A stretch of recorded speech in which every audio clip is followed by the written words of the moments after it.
Okay, to be honest, मैंने जब वाराणसी का टीजर पहली बार देखा था ना, तो मुझे वो बहुत बुरी लगी थी, बहुत। मैंने बोला बना दिए हो। लेकिन फिर मैंने अपनी चील जैसी तेज निगाह से ये दोबारा देखा और फिर मुझे पता चला बवाल चीज है बे, साला सिस्टम मिल जाता है। और मैंने ऐसा क्या नोटिस कर लिया जिससे मेरा ओपिनियन 360 डिग्री टर्न हो गया। और सच में यहाँ कुछ ऐसी थ्योरी है जिसे सुनने के बाद तुम्हें ये पक्का लगने वाला है कि राजा मौली ने इस बार कुछ ज्यादा ही ग्रैंड कर दिया है। और हाँ, ये कोई टीजर ब्रेकडाउन वाला वीडियो नहीं होने वाला है, वैसी वीडियो यूट्यूब पर बहुत पड़ी है। इस वीडियो में हम कुछ थ्योरी डिस्कस करेंगे और कुछ ऐसी ग्रैंड स्केल की और इंटरेस्टिंग बातें करने वाले हैं जो तुम्हारा दिमाग उड़ाने वाले हैं। So let's begin. तो सबसे पहले मुझे ये टीजर अनाउंसमेंट शुरुआत में अच्छा क्यों नहीं लगा, इसके बारे में बात कर लेते हैं। तो जैसा कि तुम्हें पता होगा कि इस टाइटल को रिवील करने के लिए एसएस राजामौली ने काफी बड़ा इवेंट रखा था।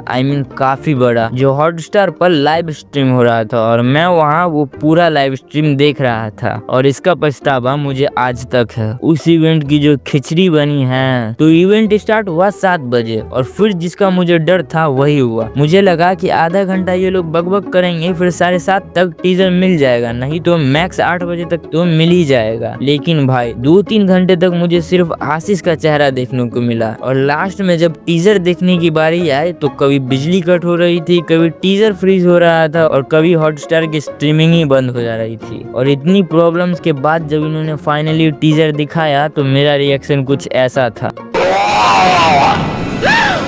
ये तो एआई है, क्योंकि उन्होंने एचडी वर्जन अलग से स्क्रीन पर नहीं दिखाया। वही इवेंट वाली स्क्रीन में किसी दूसरे कैमरा से टीजर रिकॉर्ड कर दिखाया गया, जो निहायती खराब लग रहा था। महेश बाबू का पहला लुक देखकर मेरी आत्मा हिल गई। और अगर तुमने लाइव इवेंट देखा होगा तो तुम भी समझ सकते हो कि मैं क्या कह रहा हूँ, क्योंकि उस समय भी ट्विटर और मॉकटेल पर सबके रिएक्शन सेम ही थे। ऊपर से टीजर को जो 3 घंटे ओवर हाइप किया गया है। और उस समय तक मुझे ये भी नहीं पता था कि मूवी की शूटिंग अभी तक कंप्लीट नहीं हुई है। मैं एक्सपेक्ट कर रहा था कि मुझे कुछ क्लिप्स देखने को मिलेगी, पर बाद में पता चला कि कुछ होगा तब न मिलेगी। लेकिन जब टीजर यूट्यूब पर अपलोड हुआ तब सब चेंज हो गया। मैंने उसे 15 से 20 बार देखा और भाई इट्स ब्लो माय माइंड, क्योंकि इस बार मैंने सिर्फ इसे एक टाइटल अनाउंसमेंट के रूप में देखा, जिससे हमें मूवी का स्केल पता चलने वाला था। ओवरऑल मूवी में जो भी ग्रैंड लेवल के सीन है, उन सभी के कॉन्सेप्ट आर्ट को एनिमेट कर दिखाया गया है, जिससे हमें मूवी की स्टोरी का अच्छा खासा अंदाजा मिलता है। अब बात करते हैं मूवी की स्टोरी की। तो अनाउंसमेंट के एंड में हमें ग्लोब ट्रॉटर के साथ टाइम ट्रॉटर भी लिखा हुआ मिलता है। इसका मतलब कंफर्म हो जाता है कि मूवी में टाइम ट्रेवल भी होगा। अब टाइम ट्रेवलिंग के 2 पॉसिबिलिटीज है। पहला तो रुद्र टाइम में पीछे जाए रामायण के समय में, और दूसरा रामायण का टाइम और प्रेजेंट टाइम दोनों पैरेलल में चल रहे हो। और यहाँ पे दोनों पॉसिबिलिटीज हो सकती है, और सबसे ज्यादा चांस है टाइम में पीछे जाने का, क्योंकि टीजर में हमें एक सीन में हनुमान जी की पूंछ पर कुछ लोग दिखते हैं जो एक रथ चला रहे हैं। अब इस रथ के बगल में तुम ध्यान से देखो तो यहाँ हमें एक व्हील चेयर टाइप की चीज दिखती है। अब यहाँ पे व्हील चेयर है तो ये प्रोबेबली कुंभ का कैरेक्टर ही होगा, और जो आदमी यहाँ पे रथ चला रहा है वो और कोई नहीं बल्कि रुद्र है। और हाँ, राजामौली ने ये कंफर्म किया है कि भगवान राम का रोल महेश बाबू ही करेंगे। और राजामौली की फिल्मोग्राफी को भी तुम अगर देखो तो ये तुम्हें एक कॉमन पैटर्न देखने को मिलेगा कि एक ही एक्टर पास्ट में अपने एंसेस्टर का रोल भी करता है, जैसे मगधी, अब बाहुबली और अब वाराणसी। और मैंने एंसेस्टर इसलिए बोला क्योंकि वाराणसी मूवी का पहले नाम जन 63 होने वाला था, क्योंकि इसमें जो रुद्र का कैरेक्टर है वो श्री राम की 63वीं पीढ़ी का हो सकता था। लेकिन अब हमें रुद्र के बारे में तो पता है कि वो कौन है, लेकिन इस मूवी का मेन विलन कुंभ वो कौन है इसके बारे में जानते हैं। तो टीजर में हमें 2 बड़े बड़े क्रिएचर दिखते हैं, जिसमें से एक तो डेफिनेटली भगवान हनुमान लगते हैं, लेकिन दूसरा कौन है? तो दूसरा और कोई नहीं बल्कि कुंभकर्ण है, क्योंकि रामायण में सबसे बड़ा जायंट जो था वो कुंभकर्ण ही था। हो सकता है कि कुंभ का कैरेक्टर कुंभकर्ण का ही वंशज हो। एक तो दोनों के नाम काफी सेम है, और दूसरा कि यहाँ पे काफी अच्छा पैरेलल भी क्रिएट हो रहा है, क्योंकि एक तरफ कुंभकर्ण जो रामायण के युद्ध में सबसे बड़ा और जिसकी सबसे अच्छी फिजिक थी, उसके जैसी फिजिक किसी और की नहीं थी, वहीं दूसरी दूसरी तरफ उसी का वंशज कुंभ जो चल भी नहीं सकता है। भले ही वो दिमाग से कितना ही बुद्धिमान हो, लेकिन उसे अपनी ये कमी काफी खाती होगी और इसी निर्बलता को दूर करने के लिए कुंभ किसी चीज के पीछे होगा जो शायद से त्रिशूल हो सकती है, क्योंकि पूरे टीजर में हमें त्रिशूल का इम्पोर्टेंस काफी दिखता है। इस सीन में पुजारी के बगल में भी त्रिशूल है और महेश बाबू के हाथ में भी सीन के लास्ट में त्रिशूल ही होता है और हो सकता है कि कुंभ का कैरेक्टर इसी त्रिशूल के पीछे पड़ा हो और रुद्र की पीढ़ी इसी त्रिशूल की प्रोटेक्टर हो।